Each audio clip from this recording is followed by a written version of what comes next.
The sound of death. The city of Haverford was once alive with the hum of daily life. Children playing in parks, couples strolling down cobblestone streets, and vendors shouting their wares in the bustling market. But now, a different hum ruled the streets. It was low, eerie, and unrelenting, like the vibration of a giant insect.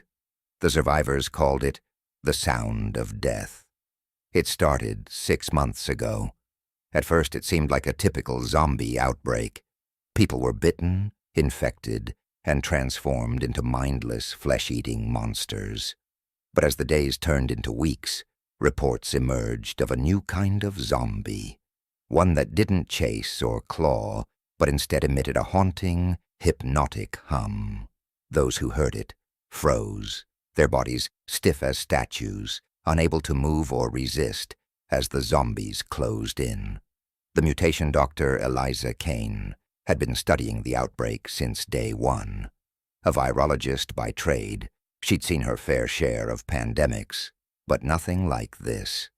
The mutation seemed to have altered the zombies' vocal cords, allowing them to produce subsonic frequencies that disrupted the nervous system of anyone within earshot. It wasn't just noise, it was weaponized sound. Eliza sat in her makeshift lab, deep in the basement of an abandoned hospital.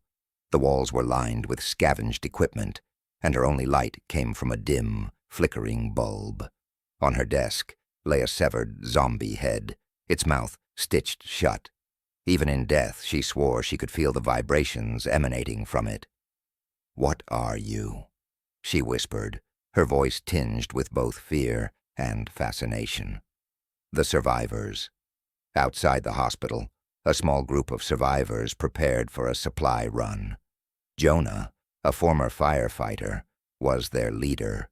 His broad shoulders and calm demeanor gave the others a sense of security, but even he couldn't hide the fear in his eyes when he spoke of the humming zombies. "We stick to the plan," Jonah said, loading his shotgun. "In and out. If you hear the hum, you cover your ears and run. Don't look back." Beside him, Mia tightened her grip on a crowbar. She'd lost her sister to the sound of death, and now carried the weight of revenge.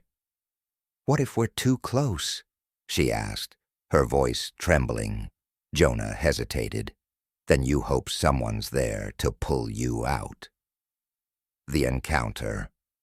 The group made their way through the ruins of Haverford, their footsteps muffled by ash and debris. The market square, once vibrant, was now a graveyard of overturned carts and decaying corpses. They moved quickly, grabbing canned food and medical supplies. Then they heard it. A low, resonating hum, like a choir of despair, echoed through the square.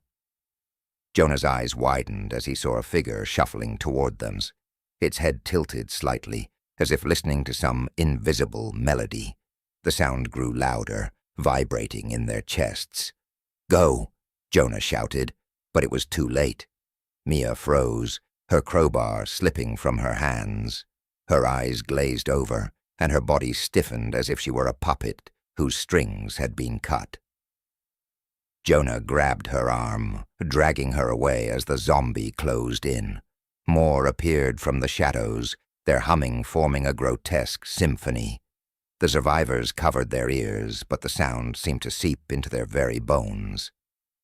"We need a distraction," Jonah yelled. Eliza appeared suddenly, throwing a homemade device into the horde. It emitted a high-pitched screech, drowning out the hum. The zombies staggered, their movements disoriented. "Move!" Eliza shouted. The group ran, Mia snapping out of her trance, just as Jonah pulled her into the safety of an alley. The plan back at the hospital, Eliza explained her findings.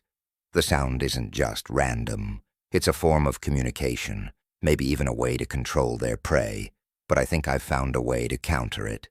She held up a pair of headphones, noise-canceling, modified to block the specific frequencies they emit. "It's not perfect, but it might give us an edge." The survivors tested the devices the next day. Armed with new tools and renewed hope, they ventured back into the city. This time, the sound of death wouldn't paralyze them. They would fight back, determined to reclaim their world from the creatures that had turned their voices into weapons. But as they walked into the unknown, the hum lingered in their minds, a chilling reminder of the price of survival. The sound of death wasn't just a weapon, it was a warning, and the fight was far from over.